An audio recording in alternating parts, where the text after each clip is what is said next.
En virage cette semaine, nous avons en studio le tout nouveau Volkswagen Taos 2025 qui a subi quelques modifications. On va recevoir Katir Soltani d'Auto 123 qui va procéder à une annonce importante qui concerne Virage d'ailleurs. Et on poursuit aussi nos chroniques avec Desharnais et Silverwax. Beaucoup de nouvelles de l'industrie et on répond à vos questions.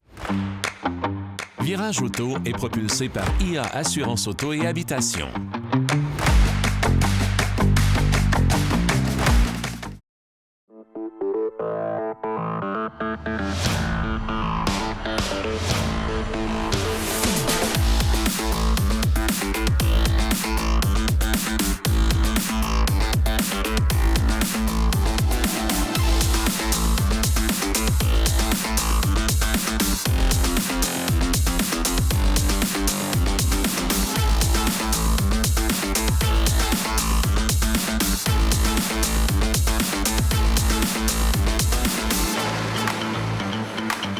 Comme à l'habitude, avec moi aujourd'hui à l'émission, Jacques, bienvenue, et Marc Bouchard. Salut, messieurs. Salut, mon cher. Ça va bien? Merci, oui.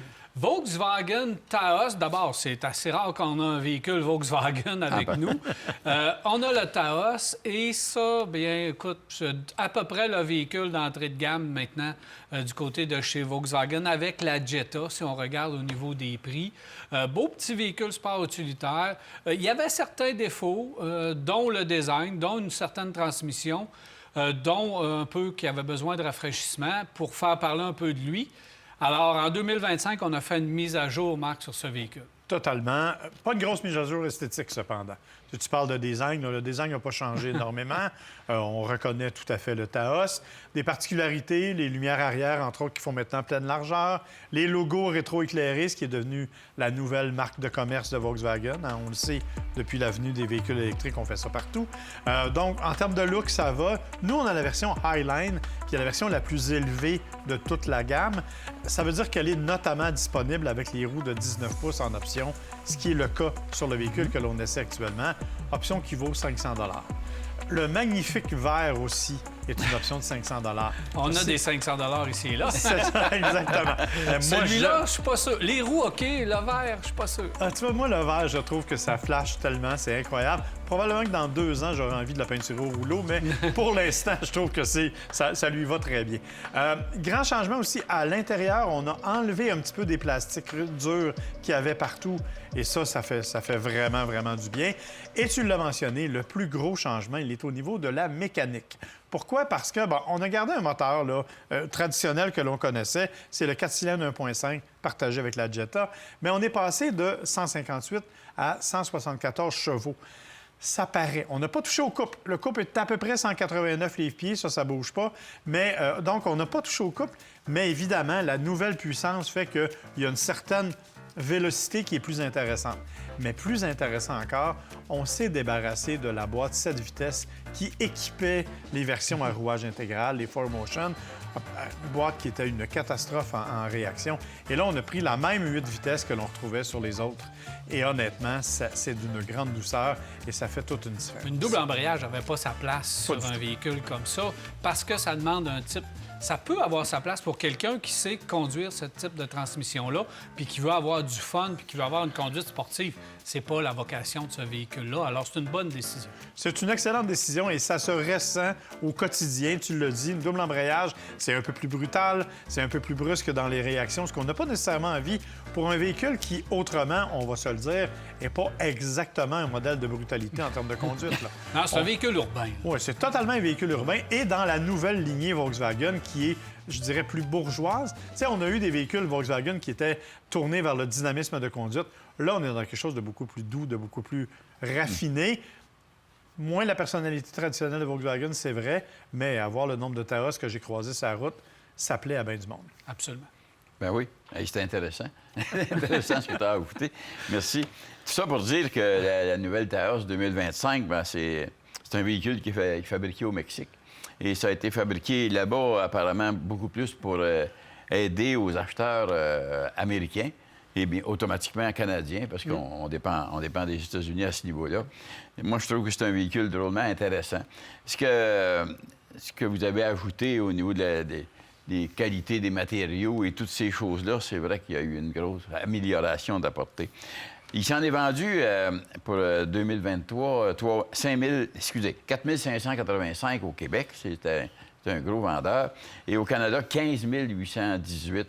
Alors, je pense que ça veut dire que c'est un véhicule qui est vraiment important dans sa niche. C'est un SUV...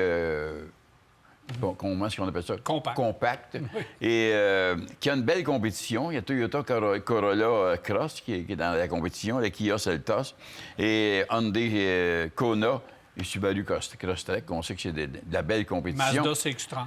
Mazda CX-30 un peu aussi. Alors, je pense qu'au niveau compétition, c'est un véhicule qui est grandement...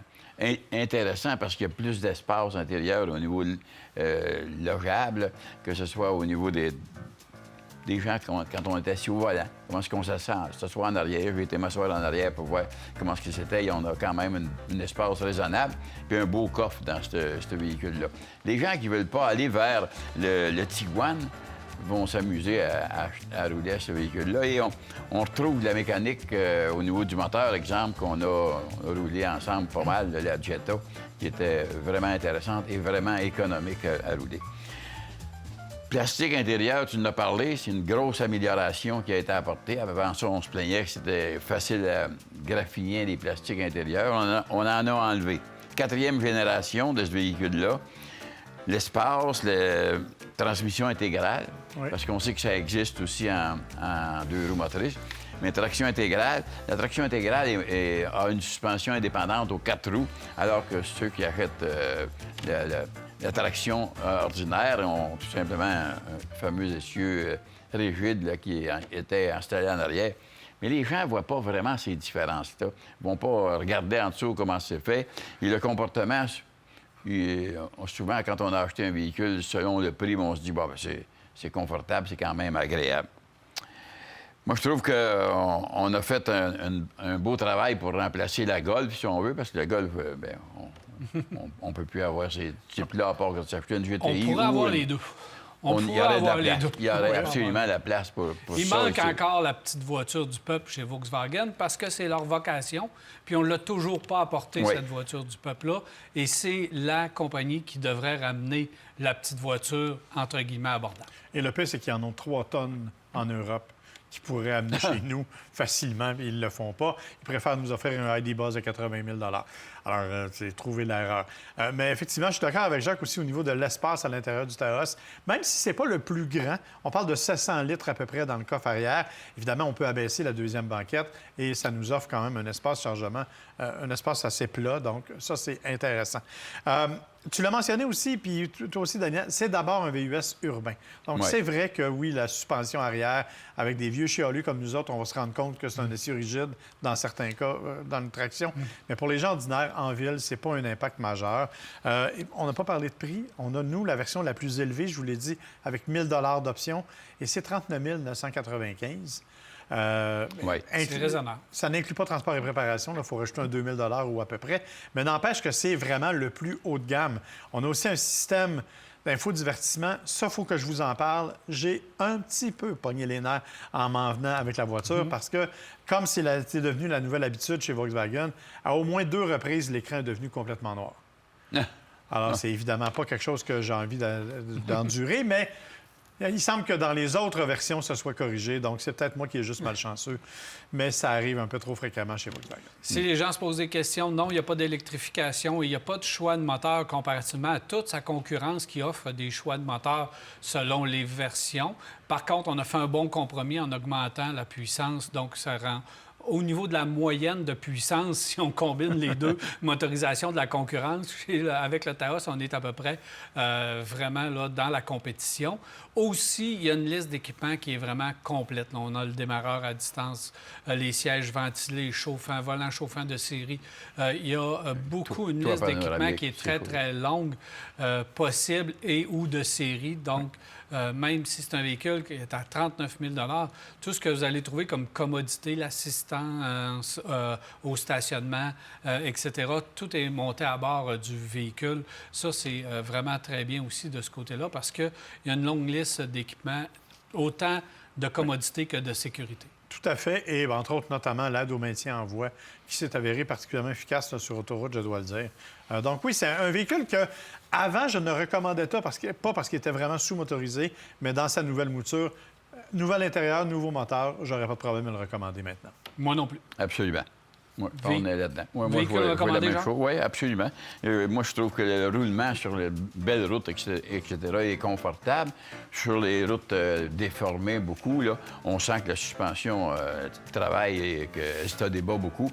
Mais ça se limite à ça. On n'est pas à plein temps juste sur de la mauvaise route. C'est pas un champion de l'insonorisation, Non. mais dans la concurrence, c'est à peu près semblable aussi. Donc, Les autres sont pareils. sont à peu près pareils. Ah, Fait que absolument. ça, c'est là, ça se démarque pas. Mais ça fait un travail quand même le fun. Il y a un petit feeling de conduite qui est agréable. Alors, beau véhicule, beau produit. Ça nous en prend d'autres chez Volkswagen. Ça nous prend d'autres choses. Ouais. Mais si on n'achète pas un Highline, si on achète juste le modèle, c'est-tu Trendline? Il y a Trendline puis il y a Comfort Line. Bon. Moi, je pense que celui qui est entre les celui-là, le Comfort Line, là. serait C'est un choix. le meilleur à acheter. Avec si on des veut. roues plus confortables. 18 Oui, c'est pouces. ça. Le 19 pouces, c'est pas nécessaire vraiment. Non. On améliorerait au niveau du confort. Merci, messieurs. Plaisir. Alors voilà, on s'arrête à virage et on revient rester avec nous. Car Expert, l'expert carrossier, vous a présenté cet essai routier. Car Expert à la fine pointe de la carrosserie.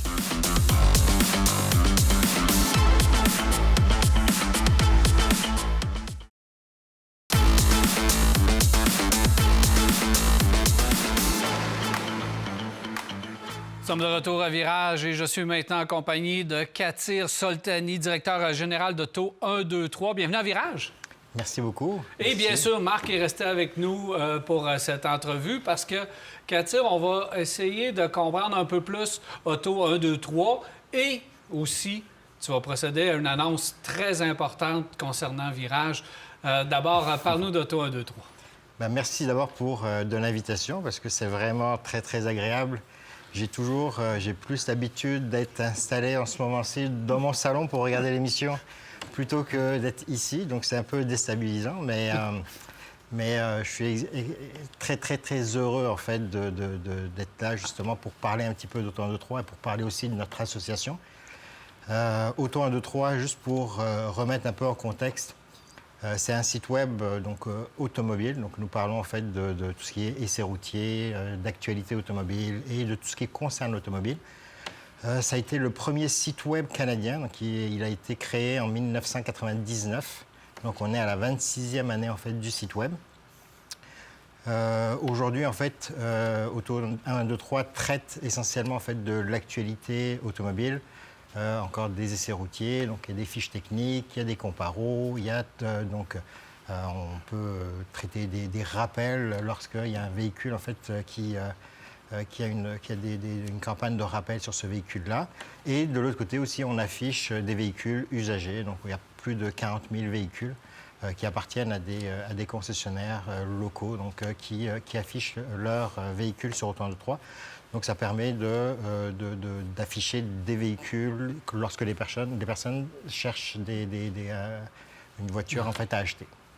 Marc, tu es resté parce qu'évidemment, tu as travaillé pour Auto 123 et là, on voit très bien que la collaboration va se poursuivre. Effectivement. En fait, moi, j'ai été à Auto 123. J'ai commencé ma carrière au Guide de l'auto pendant quelques années. Et par la suite, je suis allé chez Auto 123 pendant quelques années aussi. Et j'ai recollaboré par la suite, là, par intermittence. Parce qu'effectivement, Auto 123, c'est un peu ça. Ils ont une équipe à l'interne. Mon Katir dirige, Derek est là. Bon. Mais ils ont aussi des collaborateurs externes qui viennent ajouter, bien sûr, beaucoup de contenu. Et ça leur permet d'être partout. Quand on regarde les essais qui sont faits, les différents lancements, les collaborateurs couvrent tout ça et ramènent ça sur Auto 123. Et il y a, bien, comme Katir l'a mentionné aussi, beaucoup de présence des concessionnaires. Donc, il y a un volume, un inventaire assez important. Donc, quand moi, je suis arrivé à Auto 123, c'était mon introduction au web. C'est là que j'ai appris. C'est là qu'entre autres, on a fait un premier podcast, une première vidéo. Mais depuis, ça s'est évidemment beaucoup développé. Et encore aujourd'hui, c'est parmi les meneurs au niveau canadien en termes de fréquentation automobile. Katir, tu as eu l'idée de dire, bien, je pense qu'Auto 123 et Virage pourraient travailler ensemble. Parle-moi un peu de cette idée. Effectivement, donc au Tour 1, 2, 3, on rejoint à peu près 1,5 million de lecteurs chaque mois. Donc ça génère à peu près 3,5 millions de pages vues. Donc on a tout type de contenu, comme je l'ai dit, donc aussi bien de l'éditorial, des essais donc, et de l'actualité et d'autres choses, plus de l'inventaire automobile. Donc c'est-à-dire qu'on est capable de répondre à une grosse demande en fait de la part de nos lecteurs, ce qui nous manquait énormément et puis sur lequel, par faute d'avoir essayé de trouver des solutions, mais j'ai essayé de mettre plusieurs choses en place justement pour y arriver, sans réellement y arriver. Donc c'est de la vidéo. Et en regardant un soir l'émission Virage et après en allant voir le site web de Virage, je me suis rendu compte justement qu'il y avait une faiblesse au niveau de Virage, au niveau du site web. Donc il n'y avait pas un site web à proprement en fait, de l'émission de télé. Et de notre côté, il n'y avait pas de vidéo, tout simplement. Donc, puis en commençant un petit peu à fouiller un peu dans ce que j'avais sur le web, j'ai vu qu'il y avait quand même pas loin de 300 émissions qui étaient disponibles. Puis c'est là où je t'ai approché en début d'année, justement, pour dire, écoute, je pense qu'il y aurait vraiment un fit parfait entre Virage et Auto 1, 2, 3, parce qu'on pourrait justement compléter toute l'actualité automobile, puisque vous faites vous couvrez une partie en fait de l'actualité automobile, donc avec Marc toutes les semaines. Nous, on le fait de manière quotidienne, donc c'est-à-dire que tous les jours, il y a entre 4 et 6 nouvelles purement automobiles qui sont présentées. Donc, ça permet justement de pouvoir répondre à une demande de vos téléspectateurs concernant qu'est-ce qui se passe aujourd'hui sur les rappels, sur les nouveautés, les lancements et ainsi de suite. Et de l'autre côté, moi, pour mes lecteurs, de pouvoir arriver et de leur offrir en fait tout simplement du contenu vidéo, parce qu'aujourd'hui, on le sait, les gens sont avides de vidéos, demandent et recherchent de la vidéo. Donc, les deux, on voit, Marc, un très beau complément entre nous, on va aller chercher beaucoup plus de lecteurs sur le web et ils vont pouvoir visionner Virage via Auto 1, 2, 3. Et aussi, évidemment, vous allez bénéficier de notre vidéo. Puis, évidemment, on va rester impliqués. Évidemment, pour nous, c'est parfait. Et pour Auto 1, 2, 3 aussi. Je pense que c'est un beau jumelage. Et bien oui, c'est une vitrine pour les deux, en fait, qui est assez différente. Pas sûr que tous nos auditeurs connaissaient Auto 1, 2, 3, puis je suis pas convaincu que tous les lecteurs d'Auto 1, 2, 3 connaissaient Virage, mais ça va changer rapidement. Exactement. Un beau mariage et une belle annonce. Probablement la plus grosse association automobile au Canada. Effectivement. Il n'y a pas d'autres... J'ai beau chercher, je n'ai pas d'autres associations. Puis ça, c'est le début. Donc l'idée, bien sûr, et le souhait, c'est d'aller plus loin là-dedans. Donc, on va travailler sur d'autres projets, Daniel. Exactement. L'association est encore embryonnaire. Merci d'être passé à Virage. Merci à vous. Alors voilà, on se déplace chez Desharnais Pneus Mécaniques. Restez avec nous. Ce segment d'émission vous est présenté par Napa Auto Pro et Desharnais Pneus Mécaniques. Desharnais, 75 ans et plus jeune que jamais. Nous sommes présentement chez Desharnais Pneus Mécaniques et je suis en compagnie de Danny Bellil. Salut, Danny. Salut, Daniel. Ça va bien? Ça va bien, merci.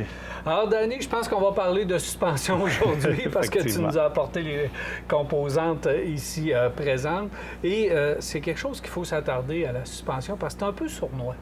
Effectivement, j'aime le mot sournois parce que comparativement à des freins, comparativement à des pneus, où on a des sonnettes d'alarme, tu sais, il y a des lumières qui allument, de dire vos pneus, il reste une saison. Les freins, vous êtes rendus à 4 mm, il faut y penser. Les amortisseurs, on n'a pas ce principe-là. On ne dit pas à un client, ça s'en vient. La seule chose qu'on peut dire au client, puis ça, c'est unanime dans le marché, que ce soit les fabricants automobiles, que ce soit les fournisseurs de pièces, c'est qu'entre 80 et 120 000 km, on devrait commencer à réfléchir à changer notre suspension. Puis pourquoi qu'on fait à peu près jamais ça, en toute honnêteté? On change beaucoup plus des suspensions dans les autres 200 000 km qu'à 100 000 km. C'est que les gens apprennent à conduire avec une suspension qui s'affaiblit, qui se ramollit, parce qu'on est toujours dans notre voiture. Des freins qui crient, Daniel, les gens ne tolèrent pas ça. Ben non. Un véhicule qui rebondit un peu plus, le client, on dirait qu'il s'est habitué, puis il va dire « Ah, non, ça va bien, mon auto. » Si on est en mesure, là, on est en mesure, toi et moi, demain matin, de prendre le véhicule du client. Un client qui arrive ici à 100 000 km, On a le même véhicule que le client nous apporte, puis on lui fait essayer le même véhicule avec une suspension neuve, garantit que le client change sa suspension à peu près 80 du temps, parce que ça change le comportement routier. Mais si c'est pas brisé, Danny, on ne change pas anciennement. On voyait les amortisseurs qui étaient brisés, c'était physique. Oui. Il y avait de l'huile qui coulait. C'est exactement où je m'en allais, c'est qu'on travaillait avec un principe. L'amortisseur était rempli à 100 d'huile avec le cylindre. Maintenant, il y a un gaz qui est l'azote à l'intérieur de ça, fait que c'est beaucoup moins apparent. On n'a pas de coulisses d'huile sur le long des amortisseurs comme on avait avant. Donc, effectivement, de parler de changement d'amortisseur, parce que c'est quand même une dépense assez onéreuse. Là. En toute honnêteté, changer 4 amortisseurs sur un véhicule, on se tire pas de ça en bas de 1 000 là. C'est plus que ça, mais ça va aider pour les autres pièces. Je m'explique. Des fois, les gens arrivent et ils disent « Mes freins, ils ne durent pas sur mon auto. Je change mes freins en avant régulièrement. » Pourquoi? Parce que quand on freine, les amortisseurs sont tellement fatigués que le véhicule plonge vers l'avant. Donc, il y a beaucoup de stress qui est mis au niveau des freins avant. C'est pas normal de changer vos freins avant 3 fois pour les freins arrière. Posez-vous des questions si ça fait ça. Puis souvent, la réponse, c'est les amortisseurs. Effectivement, parce qu'ils placent dans un mauvais angle. Effectivement. Puis, on va arriver avec d'usure de pneus. Tout de suite, les gens, si je te dis, Dan, j'ai de la mauvaise usure de pneus, tu vas me dire, ah, l'alignement. Oui, l'alignement, mais une suspension qui est trop molle, que le débattement n'est pas contrôlé, va user des pneus aussi incorrectement. On va avoir des usures inégales, du bruit, puis ces choses-là. Fait que c'est pour ça que je veux sensibiliser les gens à ça. Et l'autre chose, c'est que souvent, on va arriver, on va avoir un boudin. Le boudin, c'est le gros spring qu'on voit ici. Souvent, le boudin est cassé. Les gens vont nous dire, remplacez juste le boudin. Mais la jambe de force, l'amortisseur qui est à l'intérieur est aussi vieux que le boudin. Mais des fois, les gens, pour un souci d'économie, qui ne regagneront pas en bout de ligne, on s'entend, vont changer seulement la pièce qui est brisée, comme tu me disais tantôt. Mais l'assise, ça, c'est la tête de l'amortisseur. Elle, c'est des bearings qui est à l'intérieur. On s'entend que si je remplace que ça, je garde ça en place et je garde l'amortisseur en place. On essaie de faire du change avec problème du vieux. de place. Ouais, effectivement. Change le problème de place, mais ça, ce qu'on appelle les têtes d'amortisseur, on en change aussi souvent. Oui, effectivement. Donc ça, c'est souvent ça qui brise. Ça, un des signes précurseurs qu'on va avoir, c'est que les gens vont tourner les roues, vont cramper les roues, puis ils vont entendre un tong, tong. Ça veut dire que ici, ça ne travaille plus. Et c'est le boudin qui prend toute la charge de là, pourquoi on voit des boudins cassés. Fait que les amortisseurs, prenez le temps de vous informer, que ce soit dans votre spécialiste chez Desharnais ou au fabricant automobile. Vous allez voir que le message est toujours le même. Puis des types de suspension, ça a évolué énormément. Maintenant, là, on est rendu avec des véhicules en 2025 que c'est des suspensions ajustables. Ils vont s'ajuster automatiquement dépendamment du débattement, le nombre de débattements secondes qu'on va avoir. Vous comprendrez bien que quand on va arriver pour remplacer ça, ces amortisseurs-là, on ne parle pas du même coût que ce qu'on a en avant de nous présentement.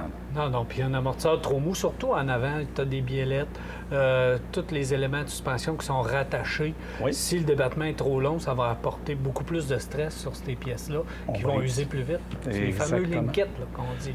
Quand les gens arrivent et ils se posent des questions, disent « J'ai déjà remplacé ça. Comment ça que je remplace ça aussi rapidement? » Bien, la suspension, c'est un des éléments les plus importants au niveau de la direction des véhicules. Et le plus important, c'est la sécurité. Oui, aussi. Parce qu'une suspension trop molle dans les courbes, n'importe quoi, c'est là que tu peux perdre le contrôle plus facilement de ton véhicule. C'est aussi un élément de sécurité important. Oui, puis il faut faire attention. Souvent, les gens arrivent puis ont peur un peu de l'estimer mettons, de remplacement de suspension, que ce soit avant ou aux 4 coins. On est rendu avec des options.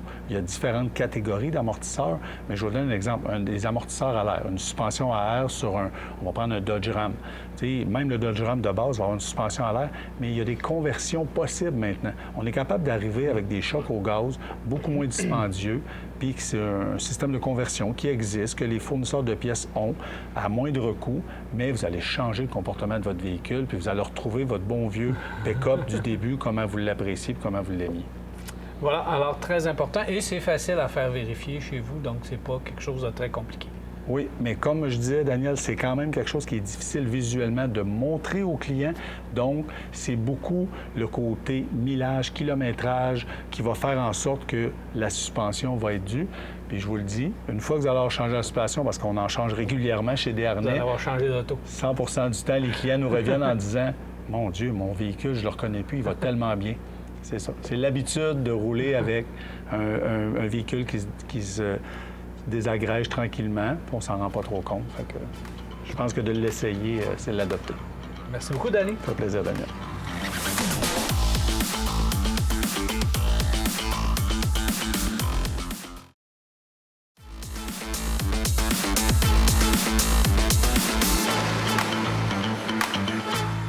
Nous sommes de retour, c'est le temps des nouvelles de l'industrie avec Marc Bouchard. Marc, tu commences avec quoi? Avec Mitsubishi, Mitsubishi. qui a pris un peu tout le monde par surprise et pas.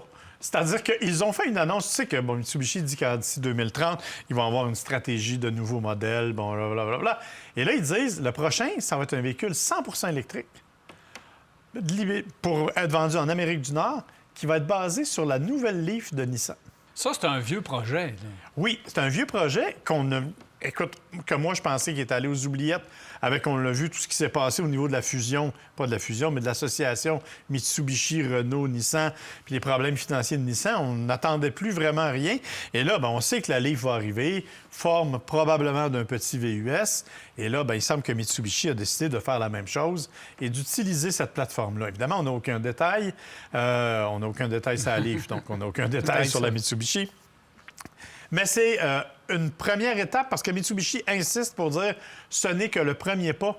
Nous, on continue avec Nissan pour faire du développement de nouveaux modèles. Donc, l'association, elle est loin d'être terminée entre les deux. Et je pense que là, c'est une belle preuve. Ça fait au moins 5, 6 ans ou 7 ans qu'on attend vraiment. On a eu le Outlander, mais qu'on attend vraiment parce que c'est pas logique que ça ait pris autant de temps avant de développer des nouveaux produits. Ça fait que c'est certain qu'il y a des projets qui sont à point, mais qui n'ont pas pu, pour des questions financières, sortir le projet ou le véhicule. Et là, ça va débouler. Mais il y a d'autres produits qu'on doit travailler. Là. Moi, je pense qu'il va en avoir... Ça prend un nouveau RVR au plus vite. Ça prend une nouvelle petite voiture au plus vite. Et on va éventuellement, probablement, avoir une déclinaison du Triton, le fameux camion pick-up, qui devrait arriver pour l'Amérique du Nord. On sait que c'est un marché que tu ne peux pas oublier quand tu parles de camionnette. Là. Ouais. Donc, c'est ça. Dans les autres nouveautés qu'on ne sait pas si elles vont venir ou pas, le Jeep Compass. On a dévoilé un nouveau Jeep Compass en Europe. Écoute, c'est un nouveau châssis, bien sûr. Il est sur la plateforme, ça s'appelle STLA Medium. Donc, un peu plus gros, 15 mm de plus long. Une configuration un peu différente, un style plus différent. Il est vraiment beau. Un écran intérieur de 16 pouces. On est rendu dans quelque chose de complètement différent. Mais ce qui est surtout particulier, en fait, c'est les motorisations, parce que tu as à la fois des motorisations essence, des motorisations hybrides et motorisations électriques. Évidemment, on sait que ça va être vendu en Europe. On n'a pas tous les détails. On estime que ça va être une recharge rapide, une batterie de capacité de 160 kW, recharge rapide de 20 à 80 en 30 minutes à peu près. Tu sais, on est dans quelque chose d'assez standard. Mais au début, on nous a dit que ça va être réservé à l'Europe. Et là, les journalistes ont commencé à poser des questions et ils ont dit on va avoir plus d'informations dans le futur pour l'Amérique du Nord. On n'annonce pas de nouveaux produits, mais on ne ferme pas la porte. La rumeur veut que ce soit un Cherokee ici et non un Compass. Exact. Donc, pour avoir le même véhicule, mais ce véhicule-là va arriver en Amérique du Nord, mais on ne sait pas sous quel nom encore, mais c'est très prometteur parce que, c'est complet comme plateforme et c'est moderne. On peut avoir de n'importe quoi, là, comme tu as dit, du hybride branchable, de l'électrique sur cette plateforme-là.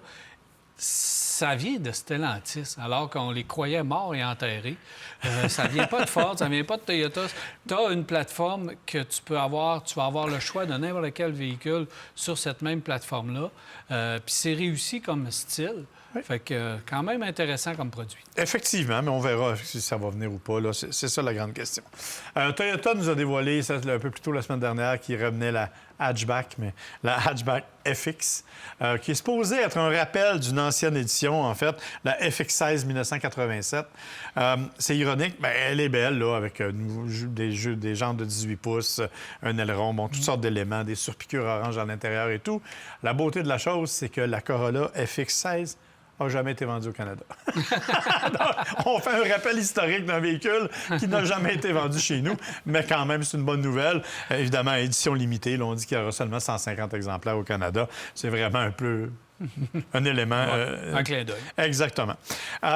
je sais que tu aimes beaucoup les changements chez Hyundai, parce que tu dis qu'ils changent souvent de modèle. Bien, écoute, ils viennent de dévoiler le Elexio en Chine.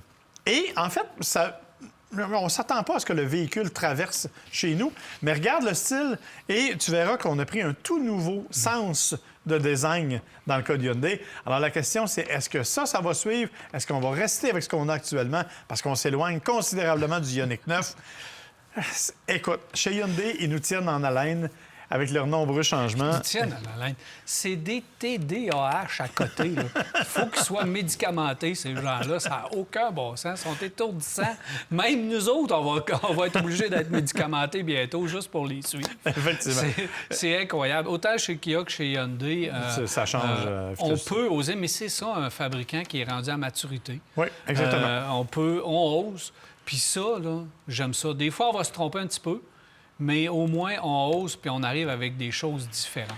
C'est ça. Là, mais évidemment, cependant, on ne verra probablement pas ce véhicule-là à proprement parler chez nous. Mais peut-être les lumières. On moi, je regarde pense que les le petits style... éléments de design qu'on va... Mais si tu regardes comme il faut, on n'est pas si loin du Kona, par contre. Effectivement.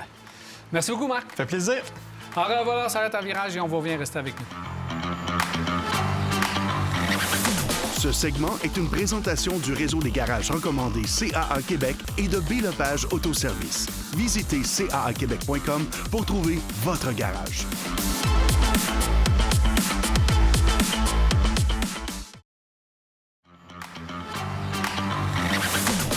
Ce volet esthétique vous est présenté par Silverwax. Silverwax, des produits de haute qualité, conçus, fabriqués et testés au Québec.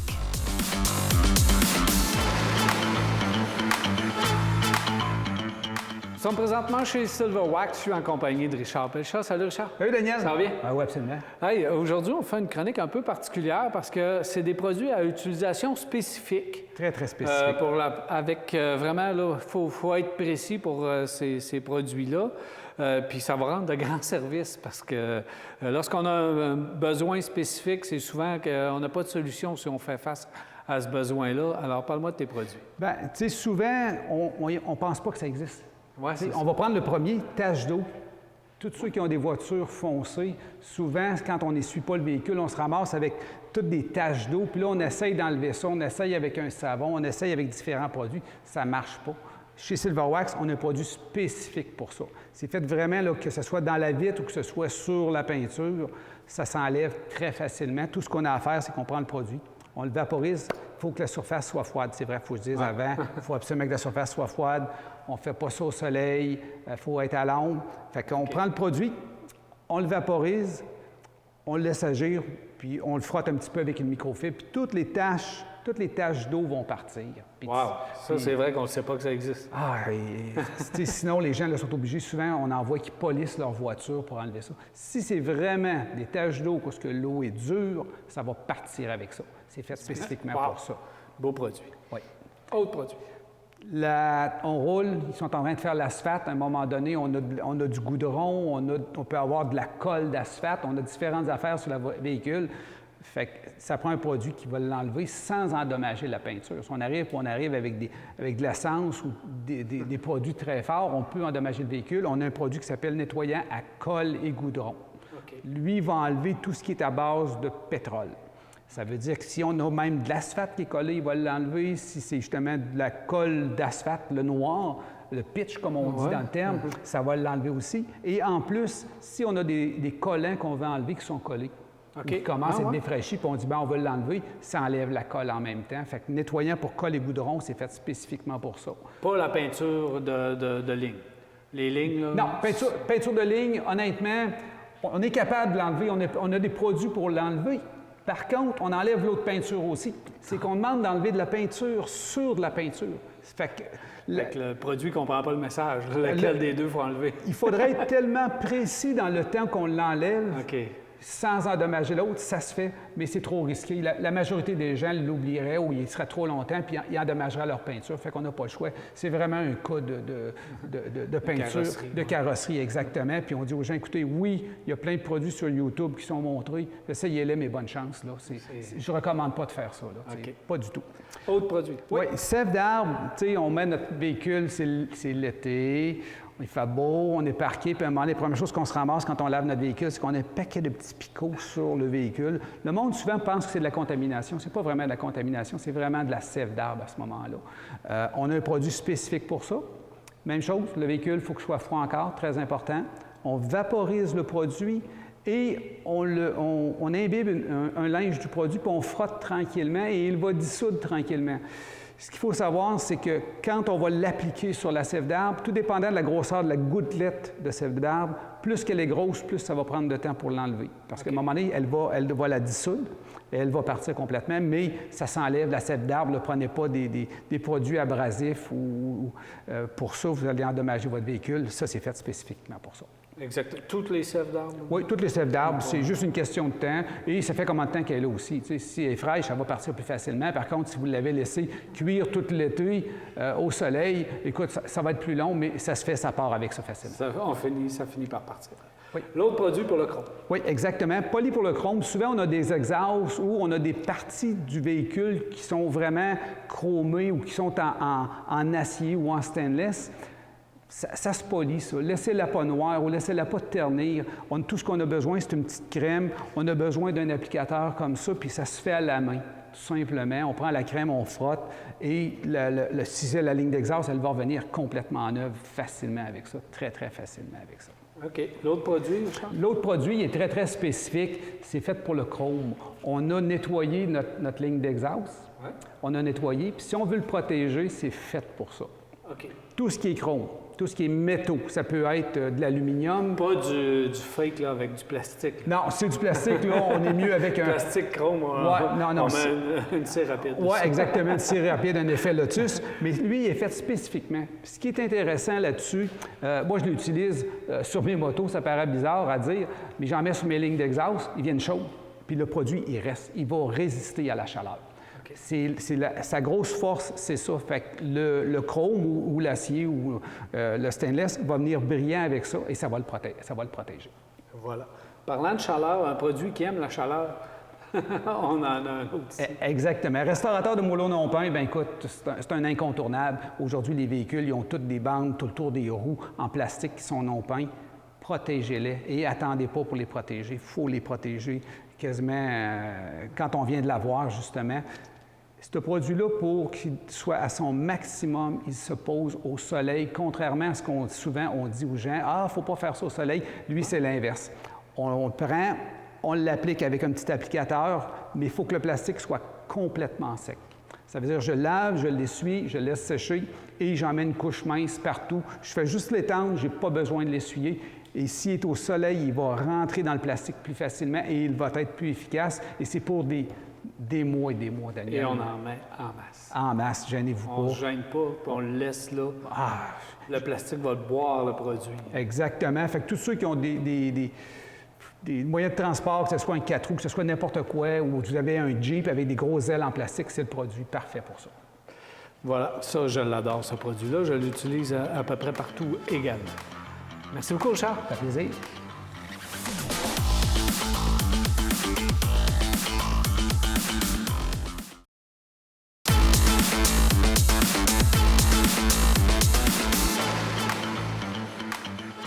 Voici de retour 670-9078, poste 230 ou encore virage à télémac.tv ou via notre Facebook. C'est les façons de nous rejoindre, nous poser vos questions et commentaires.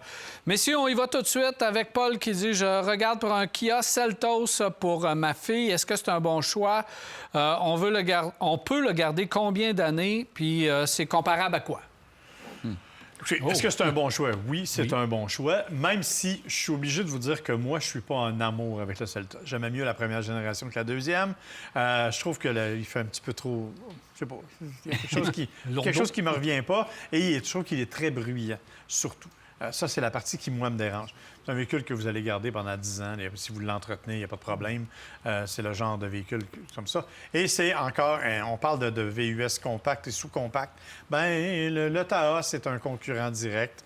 On en a nommé des tonnes, là. Mazda CX-30, bref, il y en a. Kona. Corolla Cross. Cousin, ouais. Corolla Cross. Alors, il y en a à l'infini. Et il n'y a pas de mauvais produit, ou à peu près pas, dans ce créneau-là. C'est vraiment... il y a une bonne vous garantie. l'essayez, vous l'aimez, vous l'achetez. Il y a une bonne garantie aussi. Oui. Et Puis le Seltos, il y a un choix de moteur.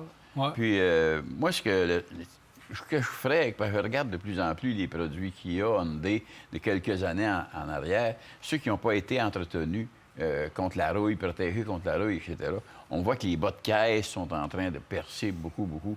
Et je me dis, en acheter un, moi, je ferais immédiatement faire un anti-rouille dessus pour le protéger. À peu près tous les produits, c'est recommandable. Absolument. C'est ce que j'étais pour vous dire. Peu importe la voiture que Parce j'achète, qu'eux autres, je ferais faire un anti-rouille. généralement parlant, sont très bons. Ah, mais mécaniquement, Puis ça dure très longtemps sur le marché. Alors, entretien Les valeurs normal. les valeurs de rachat sont rendues bonnes. Aussi. Carole, je regarde pour Chevrolet Volt 2019, 101 000 km, 20 000 $. Est-ce que c'est un bon achat? C'est la deuxième génération, ça, de Oui, Volt? la Volt, donc c'est 90 à peu près kilomètres. Il faut voir quelle est la qualité de la batterie. Hein? Je pense que c'est ça. Ça, c'est une des questions qu'il faut poser. Si la batterie est bonne, vous avez entre les mains un excellent véhicule que je n'en reviens toujours pas que GM ait arrêté de produire. C'est un véhicule qui est super bien fait, qui est bien pensé, qui est économique. Oui, à 20 000 vous êtes tout à fait dans le prix en plus là, pour ce qu'on peut On offrir. aimait le rendement de cette deuxième génération-là. Absolument. Ça prend... Il faut le faire inspecter chez un concessionnaire GM ou chez un spécialiste, mais Oui. moi, je dirais plus un concessionnaire GM pour s'assurer effectivement que la batterie, que le système, il n'y a rien. Tout est en ordre. Puis il va, mais en même temps, être capable de nous dire s'il y a eu un entretien, s'il y a eu un suivi de fait déjà sur cette voiture-là. Puis s'il y a eu un bon suivi, la batterie, en général, les batteries durent. Oui, C'est juste pour se faire dire que elle était à 80 au lieu d'être 90 mais en général, c'est bon. Entendu que si on a une batterie à 60 peut-être qu'on négocie. Mais normalement, si on a une batterie à 60 elle devrait être sous garantie. Absolument. Parce que normalement, les batteries de véhicules électriques et d'hybrides branchables et d'autres statuts, là, parce que ça, c'est électrique à prolongateur d'autonomie, c'est garantie 8 ans et c'est 70 qui est la barre. Donc, Oui. si en dedans de 8 ans, vous descendez en bas de 70, normalement, la batterie est sous garantie. Normalement. Donc, faites vérifier tout cela et vous allez avoir un véhicule vraiment agréable. Et ça va être... C'est drôle parce que la Volt arrive. La Volt est disparue. Prolongateur d'autonomie, qu'on l'appelle. Et les nouveaux véhicules qu'on va parler dans pas longtemps, ça va être la nouvelle affaire, ça va être les prolongateurs d'autonomie. C'est assez, Il l'avait, c'est là. assez drôle pareil. Hein. Puis c'est pas pour rien qu'on avait voté GM, Ben les oui. grands gagnants de la technologie au niveau technologique lorsqu'ils ont sorti cette voiture-là, mais ils n'ont pas poursuivi et ils n'ont pas continué. J'avais posé la question. Pourquoi? Bien, eux autres, ils ont dit, écoute, on a une voiture à essence puis on a une voiture électrique, les deux dans un. Donc, ça coûte cher à produire. Puis l'autre élément, c'est qu'à ce moment-là, ils sont arrivés avec la Bolt. Et là, il y avait des capacités de production de batteries limitées. Donc, ils ont préféré... Un peu comme Toyota. Toyota qui offrait très, très peu les premières années de certains véhicules hybrides branchables, entre autres, parce qu'il n'y avait pas les capacités de produire les batteries. Donc, ils préféraient avoir des hybrides traditionnels. Ça a été exactement le même principe du côté de chez GM. Là. Exactement. Alors, c'est assez sarcastique. Je cherche un camion de livraison. Je lance une petite entreprise de livraison de colis catégorie 1500 dans ProMaster ou Ford Transit. C'est deux bons camions éprouvés. Moi, j'ai un faible pour le Ford Transit. Je trouve que c'est un véhicule qui est facile d'entretien, qui est pas compliqué, et la quantité de véhicules vendus permet de dire qu'on va en trouver un rapidement. Moi, j'ai un faible pour le Ford Transit. Le ProMaster a eu quelques petites difficultés de fiabilité au fil des ans, plus que le Transit. Donc, j'irai vers Ford. Le ProMaster, son avantage, c'est que c'est le plancher qui est plus bas. Oui. C'est une traction avant plus compliquée au niveau réparation, entretien, passer C'est pas 115, si 120 compliqué 000. que ça. C'est un 3.6. C'est la transmission du qui est moteur, la c'est du faiblesse. moteur Ouais. éprouvé. Ouais.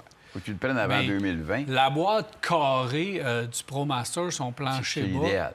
Ça, c'est parfait.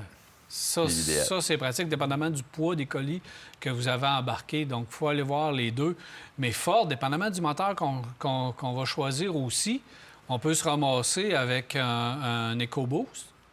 Oui. Ils font ça encore. Ben oui, 2.3. Donc, on a différents types de moteurs qu'il faut faire attention aussi du côté de chez Ford pour l'entretien à long terme. Mais il y en a beaucoup d'usagers sur le marché. Là. Oui.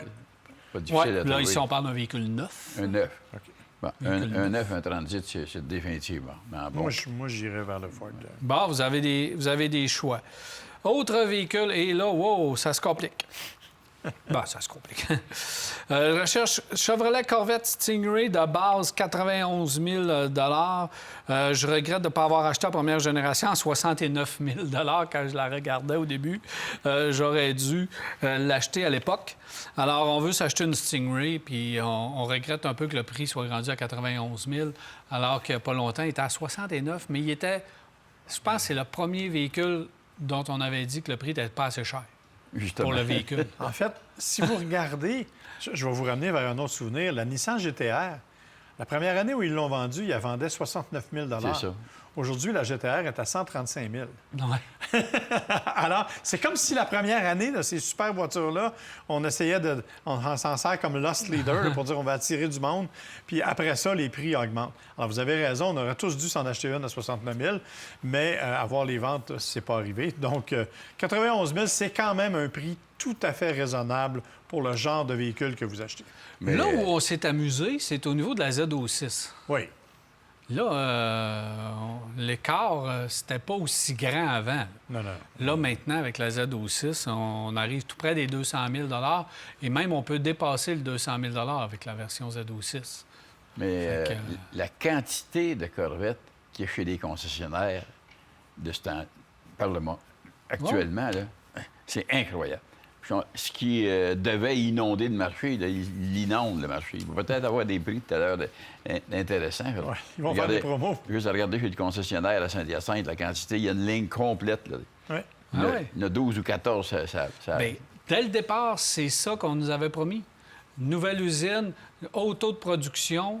On devait avoir beaucoup de Corvettes, puis c'est pour ça qu'on avait justifié un prix plus abordable. Mais là, on a eu inondation, feu à l'usine, etc. Pandémie, on a été... Oui, mais là, on a monté les prix, mais comme Jacques l'a dit, moi, je pense qu'ils vont rediminuer au cours des prochaines qu'il y ait un ajustement. Oui, parce qu'il y en a ils beaucoup. vont jamais partout. couler ça. Là.